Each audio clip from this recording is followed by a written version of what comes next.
The Lord be with you. I'm Deacon Keith Fournier, and our first reading is taken from the letter of the Apostle Paul to the Romans.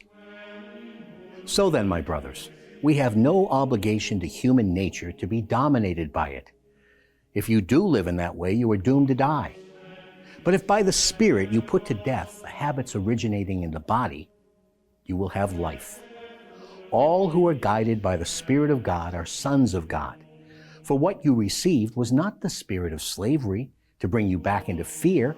You received the spirit of adoption, enabling us to cry out, Abba, Father.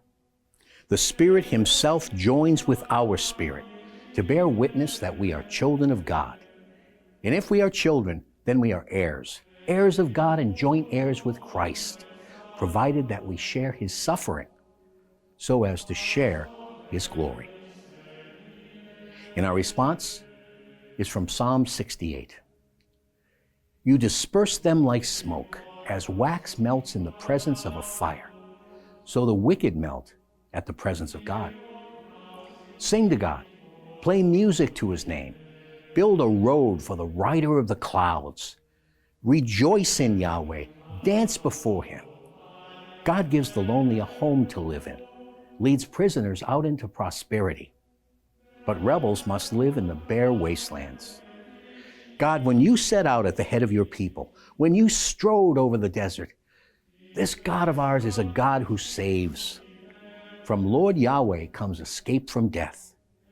But God smashes the head of His enemies, the long-haired skull of the prowling criminal. A reading from the Holy Gospel according to St. Luke. One Sabbath day, Jesus was teaching in one of the synagogues, and there before Him was a woman who for 18 years had been possessed by a spirit that crippled her. She was bent double and quite unable to stand upright. When Jesus saw her, He called her over and said, "Woman, you are freed from your disability."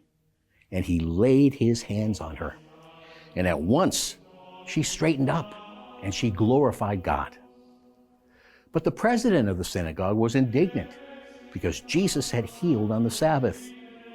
And he addressed all those present, saying, "There are 6 days when work is to be done.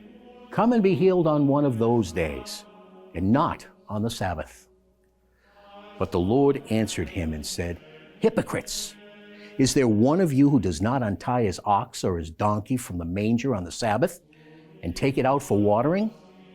And this woman, a daughter of Abraham, whom Satan has held bound these 18 years, was it not right to untie this bond on the Sabbath day?" When he said this, all his adversaries were covered with confusion, and all the people were overjoyed at all the wonders he worked. The Gospel of the Lord.